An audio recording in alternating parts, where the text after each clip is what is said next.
मैया कहती है जो सफेद तिल शहद में मिलाकर और घी के सुरवा के ऊपर रखकर जो मेरी आहुति डालते हैं, ये मैं वायदा करती हूं उन भक्तों को मैं किसी भी प्रकार की विपत्ति में नहीं रहने देती।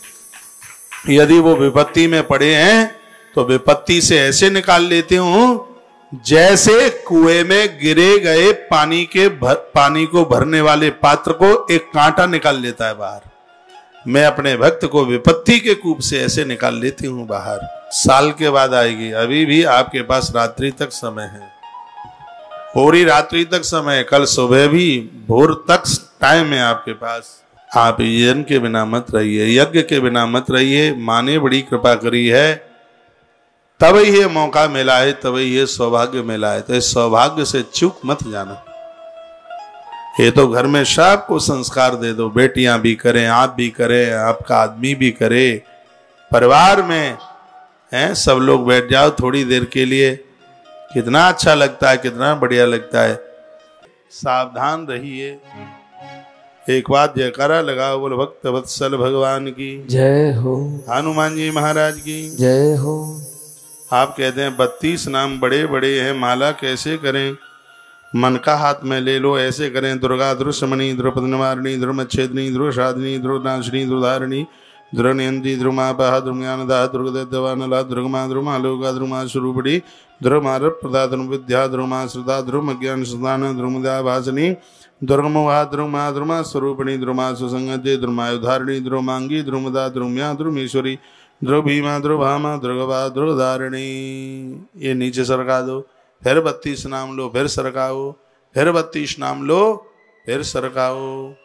लंबी यात्रा करनी है तो मेहनत तो करनी ही पड़ेगी।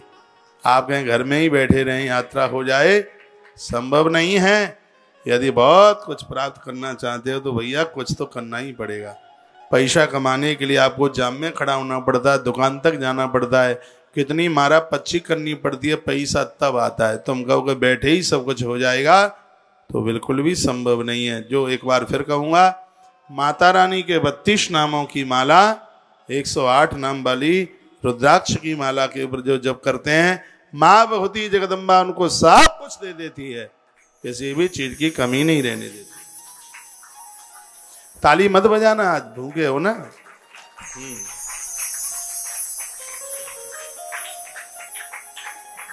मैया ने कहा जो प्रतिदिन, देखो एक बात और मैं बोलूं आपको, मैया कहती है जो प्रतिदिन मेरे 32 नाम ले लेता है उसके जीवन में विपत्ति नहीं आने देती। तो 32 नाम रोज ले लो ना, फिर 108 की जरूरत ही कहां पड़ेगी माला की। 32 नाम नित्य ले लीजिए, और छोटी सी सौदा है, 5 मिनट लगेगी बस, 1 मिनट लगती नहीं है पूरी। 5 मिनट के नाम है, कुछ दिनों के बाद तो आपको कंठस्थ हो जाएंगे बिल्कुल। इससे आपके परिवार में रौनक बढ़ जाएगी, आनंद हो जाएगा, बहुत बढ़िया हो जाएगा।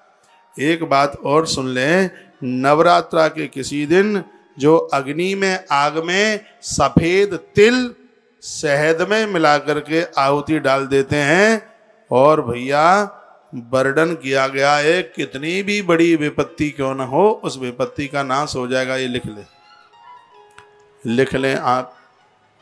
सफेद तिल माँ भगवती जगदम्बा के यज्ञ में, प्रयोग में इनको लिया जाता है, और वो भी 32 नामों में। सफेद तिल में आप शहद मिलाइए, और इन 32 नामों से एक नाम बोलें, आहुति डाल दें, फिर नाम बोलें, फिर आहुति डाल दें, तो माँ स्वयं कहती है कि जिसने सफेद तिल में शहद डालकर, और इसको करके आपको सुरबा के ऊपर रखना पड़ेगा, जो घी भरा हुआ है ना सुरबा, उसके ऊपर याद रखना, बिना घी के कोई भी आहुति देवता स्वीकार नहीं करते। बिना घी के तो आहुति सीधे राक्षसों के पेट में जाती है, इसलिए ध्यान रहे इस बात का। देवी पुराण में, देवी भागवत में लिखा है, घी स्वयं को तो खाने में फायदा करता है, लेकिन स्वयं से भी ज्यादा फायदा घी जलाने में ज्यादा फायदा करता है। क्योंकि घी के ऊपर 2 से 5 बूंद, यज्ञ में आग के ऊपर 2 से 5 बूंद डलने पर इसका मतलब है कि 2.5 टन ऑक्सीजन बनके तैयार हो जाती है। ये 2 से 5 बूंद का महत्व है आग के ऊपर जलाने पर।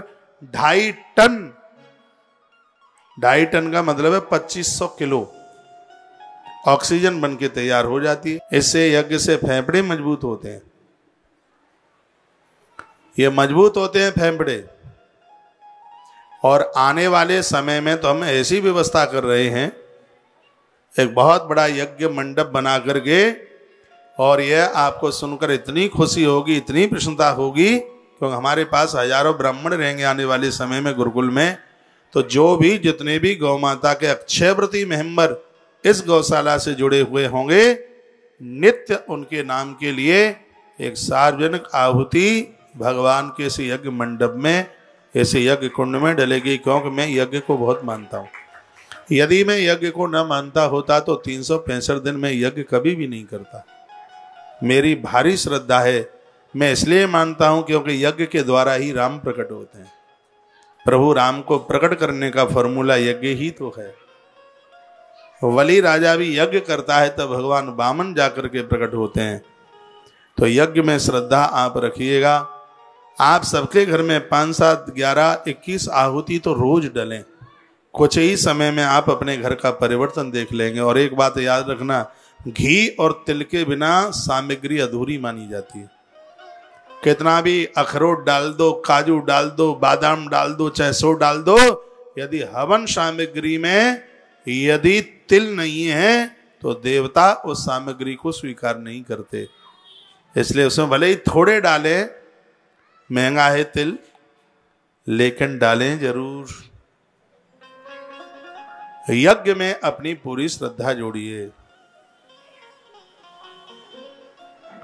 बड़े बड़े आनंद हो रहे हैं, बहुत आनंद हो रहे हैं। हम तो उसी काम में लगे हुए हैं जो भारत सनातन संस्कृति का गौरव बढ़ाने वाले काम है। प्राचीन परंपराओं में यज्ञ के बिना तो पानी भी नहीं पिया जाता था। कोशिश की जा रही है कि वह संस्कृति का ह्रास न हो, ये संस्कृति बढ़ती रहे। घर में आप यज्ञ करोगे तो संस्कार बच्चों को जरूर मिलेंगे। आप रोज नहीं कर सकते, 8 दिन में, 15 दिन में, महीने में करें। द्वादशी, पूर्णमासी और अमावस्या को तो जरूर करें जरूर। यजन के बिना, यज्ञ के बिना मत रहिए। आज माँ भगवती जगदम्बा क्या कहती है?